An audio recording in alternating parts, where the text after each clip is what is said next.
Hi there, this is Marlon, and in this video I'm going to go ahead and show you how you can use Affinity Photo to optimize your images by resizing them for the internet. So when you upload them to your website, they're not too large and slow your web pages down. This is important because you don't want people to leave your site if they go onto the site and it takes too long to load, or it could affect you via SEO. Now, I've done a video recently and a post on my site which talks about some free ways you can do this online using some free web applications, as well as some apps that you may already have on your computer. So in this particular one, I'm showing you Affinity Designer, which is a professional photo editing software. It's kind of like a Photoshop alternative, and I will now show you how you can go ahead and use that. So we've got quite a large image in here. It's over a couple of megs large.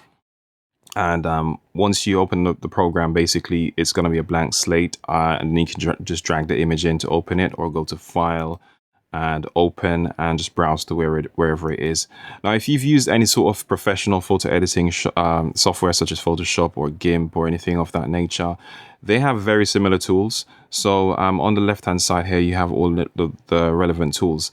So one of the things you might want to do is to crop it. So there's the crop tool just there on the left hand side. So you can click on crop and just drag that to where you need it to be and hit enter, and it will just crop it. However, I don't want to crop it. The point of this video is for me to show you how to resize it. So there's a couple of ways you could adjust the size here. One, you could go to Document and then say Resize Document.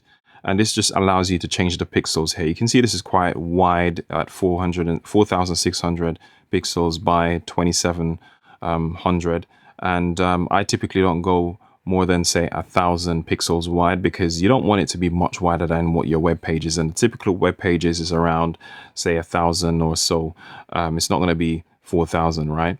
So also you want to make sure the DPI is at 72. You don't need anything higher than this for the web. If it's for print, then you might want to have like 300 or something. For the web, you need it to be 72.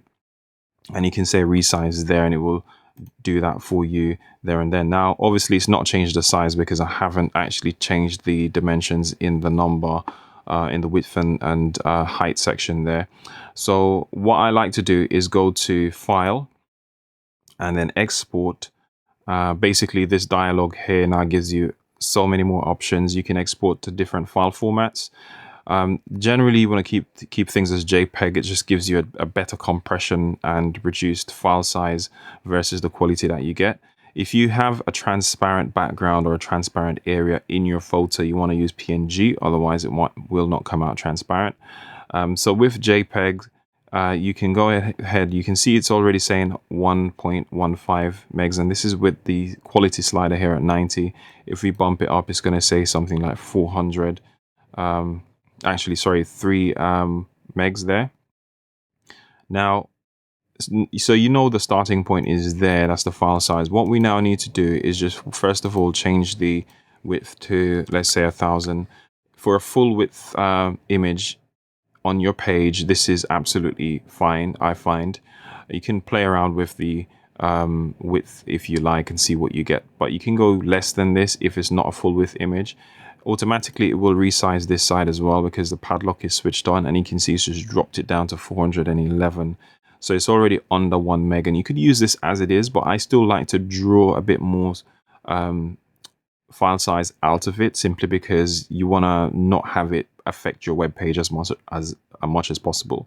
So I'm going to drag it down to 90%, and you can see it's brought it down to about just under 100, so 94.3 kilobytes, and that's good enough for me.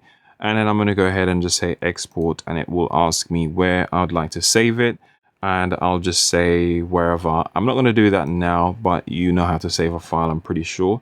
And that's pretty much it. That's how you use Affinity Photo. I'm going to leave a link to the application if you haven't got it. It's a paid application, but it's super affordable.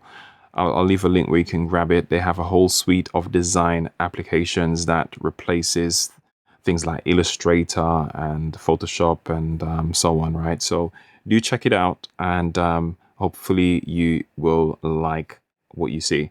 All right, thanks for watching, and I'll see you in the next video.